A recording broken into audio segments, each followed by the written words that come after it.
বাড়িতেই কত সুন্দরভাবে রাখি তৈরি করা যায় সেটাই আজকে তোমাদের সাথে আমি শেয়ার করব। আর আমার কাছে যা যা জিনিস রয়েছে সেগুলোর মধ্যে থেকে কিন্তু রাখিটা তৈরি করব। তো প্রথমেই দেখো আমি আমার যা যা দরকার সেগুলো বের করে নিয়েছি, কিছুটা লিস্ট বের করেছি।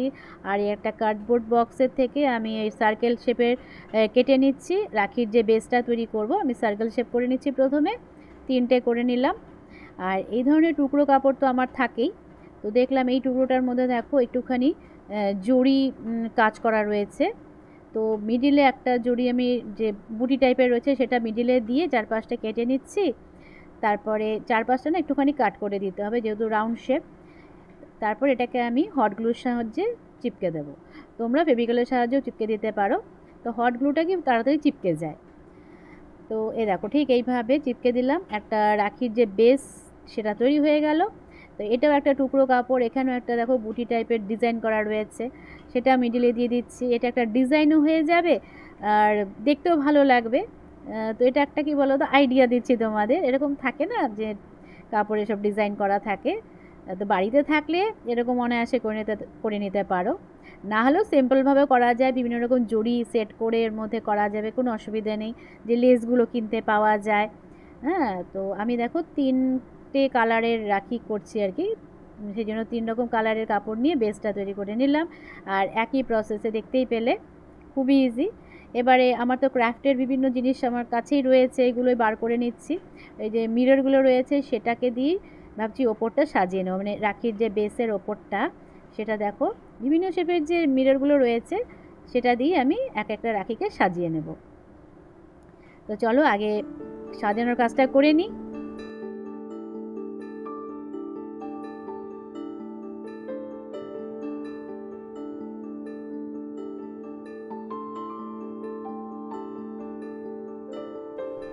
তো দেখতেই পাচ্ছ যে বিভিন্ন শেপের যে মিররগুলো আমার রয়েছে সেগুলো দিয়েই আমি এক একটা রাখিকে সাজিয়ে নিচ্ছি। আর দেখতেও দেখো কত ভালো লাগছে। আর এটাকে একটু ডায়মন্ড শেপ দিয়ে ভাবছি সাজাবো। এগুলো দেখো অনলাইনেও তোমরা পেয়ে যাবে, নাহলে ক্রাফটের যে দোকানগুলো থাকে সেখান থেকেও তোমরা পেয়ে যাবে ইজিলি।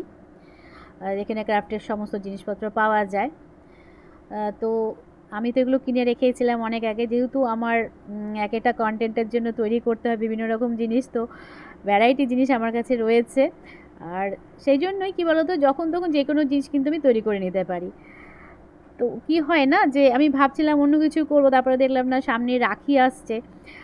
তো যদি একটা এরকম কাজ শেয়ার করি তোমরা কিন্তু ইজিলি ঘরে তৈরিও করে নিতে পারবে। জাস্ট একটা আইডিয়া দেওয়া তোমাদের। তো যাই হোক আমি দেখো বেসটা মিরর দিয়ে সব সাজিয়ে নিলাম। এবার যে লেসগুলো রয়েছে আমার, তো ওই লেসগুলো আমি চারপাশে এইভাবে অ্যাটাচ করে দেবো গ্লুগানের সাহায্যে। তো এই দেখো ঠিক এইভাবে ধরে ধরে পুরো সার্কেলে আমি আটকে নিলাম। সার্কেলের মানে বেসটাতে পুরো আটকে নিলাম। এ দেখো এক একটাতে এক একটা কালার দিয়ে করছি।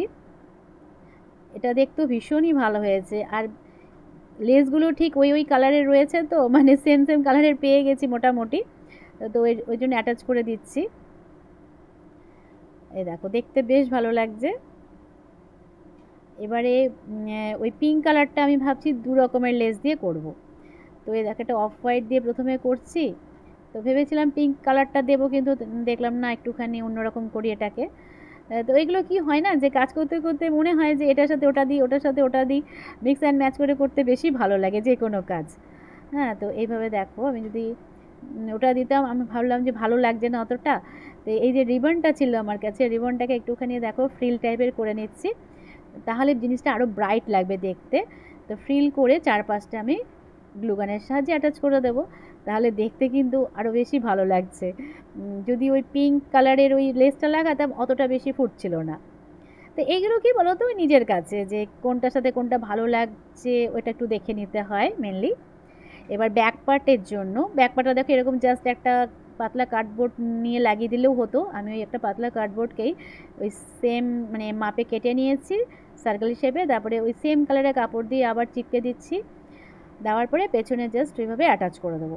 তবে অ্যাটাচ করার আগে তোমাকে যে এটা রিবনটা মানে হাতে যে বেল্টটা বাঁধতে হবে, তো সেটাকে আগে লাগিয়ে তারপরে ওই পেছন পার্টটা মানে ব্যাক পার্টটা চিপকে দিতে হবে। তো 3টে ব্যাক পার্টই আমি তোমার রেডি করে নিলাম। এবারে এই ধরনের দেখো দড়িও আমার কাছে রয়েছে, এটা জাস্ট পেঁচিয়ে পেঁচিয়ে তোমার মানে দড়ি মানে লাগিয়ে দিতে পারতাম। একটাতেই আমি লাগাবো জাস্ট, এটা আমার আগেই তৈরি করা ছিল। এই দেখো জাস্ট ওই নট বেঁধে রেখে দিয়েছিলাম, তো এটাকে একটা লাগিয়ে দেবো। তাছাড়া ভাবলাম যে এই দেখো ইয়েলো যে রিবনটা রয়েছে এটা যদি অ্যাটাচ করে দিই এটা বেশি ভালো লাগছে। তো দেখো মাঝখানে আমি একটু হট গ্লু দিয়ে এটাকে চিপকে দিচ্ছি। এবার ব্যাক পার্টটা আবার সেই হট গ্লু দিয়ে ভালোভাবে চিপকে দেবো, তাহলে ফিনিশিংটা কিন্তু খুব সুন্দর আসছে, দেখো খুবই ভালো লাগছে। আর এখানে একটুখানি কাট করে দিচ্ছি, দেখতে আরও ভালো লাগবে। যে কোনো জিনিসকে যত সুন্দরভাবে সাজানো যায় দেখবে তার সৌন্দর্যটা তো আলাদা বৃদ্ধি পায়, তাই না? এভাবে হাতে যদি বাঁধা যায় দেখো সত্যি খুবই ভালো লাগছে রাখিগুলো। লেসগুলো লাগানোতে বেশি মানে ফুটেছে আর কি। তো পরপর আমি সবটাই করে নিচ্ছি, চলো।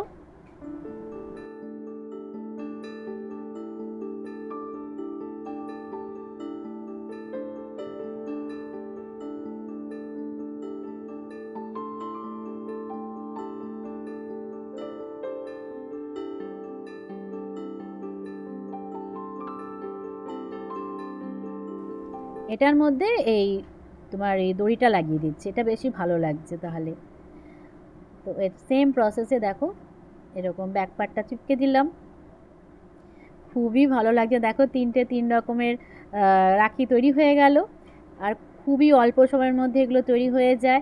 আর ঘরে বসে দেখো এগুলো কি বলো তো, অফ সময়ে বসে বসে এই ধরনের কাজ করলে মাইন্ডটাও ভালো থাকে। আর একটা দেখো ক্রিয়েটিভিটি তো অবশ্যই, যার যেরকম ক্রিয়েটিভিটি সে সেইভাবে এক একটা জিনিস তৈরি করতে পারবে।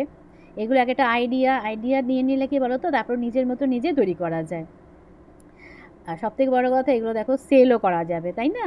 যদি আমরা অনেক অনেক বানিয়ে রাখি তো অটোমেটিক এগুলো খুব সুন্দরভাবে আমরা কিন্তু সেল করে দিতে পারবো। যে কোনো এক্সিবিশনে দেখবে এই ধরনের রাখি কিন্তু হ্যান্ডমেড রাখি যেগুলো সেল হয়। তো দেখো দেখতেই পাচ্ছ কত ভালো লাগছে। তো চলো আজকের মতন টাটা, আবার দেখা হবে এরকমই নতুন কোনো ব্লগে।